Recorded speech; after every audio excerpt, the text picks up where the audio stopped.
সংস্কৃতির অবসান চাই। রাষ্ট্রের প্রতিটি নাগরিকের অন্যায়ের বিচারের সংস্কৃতি চর্চা ছাড়া এই রাষ্ট্র কখনো আলোর দিশা পাবে না। জঙ্গি নাটক, ক্রসফায়ারিং, অস্ত্র উদ্ধারের নাটকে যে সকল বাংলাদেশের বাহিনীর সদস্য, আমরা সরকারি কর্মচারীরা, কর্মকর্তারা জড়িত ছিল, তাদেরকে কিন্তু বিচারের আওতায় আনা সম্ভব হয়নি। বিগত বছরগুলো থেকে দেখে আসছি, শুধুমাত্র অল্প দু একজনকে গ্রেফতার করেছে, বাকি সবারই ইনডেমনিটি দিয়ে দেওয়া হয়েছে। সবাই তাদের শপথে বহাল আছে।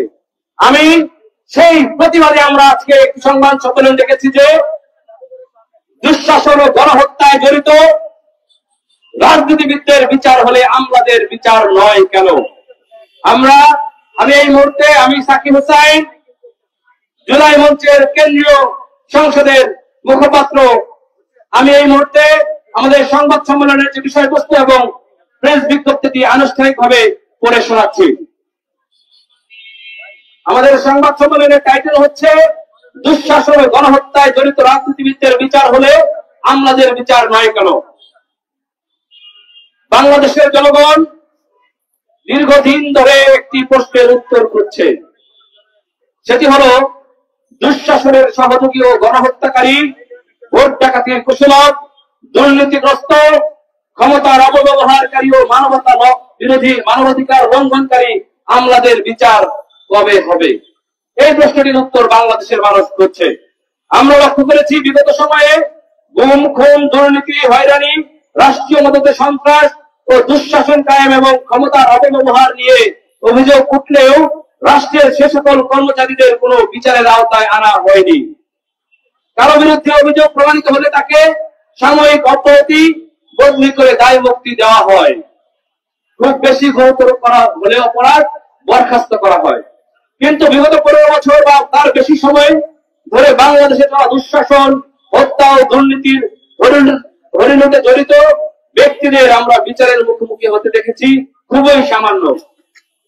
আবার রাঘব বয়াল হলে তো তার বিরুদ্ধে তদন্তই হয় না, সরাসরি দায় মুক্তি। আমরা সরকারি চাকরিজীবীদের এই দায় মুক্তির সংস্কৃতির অবসান চাই। এই সংস্কৃতির অবসান চাই। রাষ্ট্রের প্রতিটি নাগরিকের অন্যায়ের বিচারের সংস্কৃতি চর্চা ছাড়া এই রাষ্ট্র কখনো আলোর দিশা পাবে না।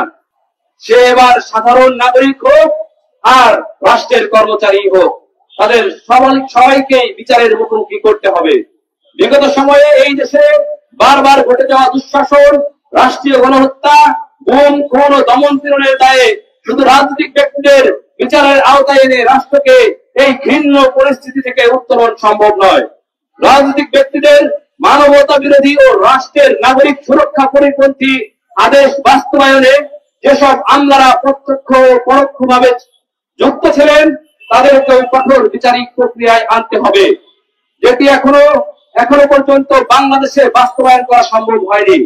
বিগত ফ্যাসিস্ট সরকারের আমলে 5 আগস্ট 2024 পর্যন্ত বাংলাদেশে অবৈধ গুম ও বিচার বহির্ভূত হত্যাকাণ্ড ঘটেছে, যার প্রতিটি ঘটনার সাথে রাষ্ট্রের কর্মচারীদের সম্পৃক্ততা রয়েছে প্রতিটি বাহিনীরও দায়। সামরিক ও বেসামরিক আমলাদের অনেকেই ক্ষমতাসীনদের স্বার্থে রাষ্ট্রীয় দমন পীড়ন চালিয়েছেন, বেআইনি আদেশ কার্যকর করেছেন এবং মানবাধিকার লঙ্ঘনের সাথে সরাসরি জড়িত থেকেছেন।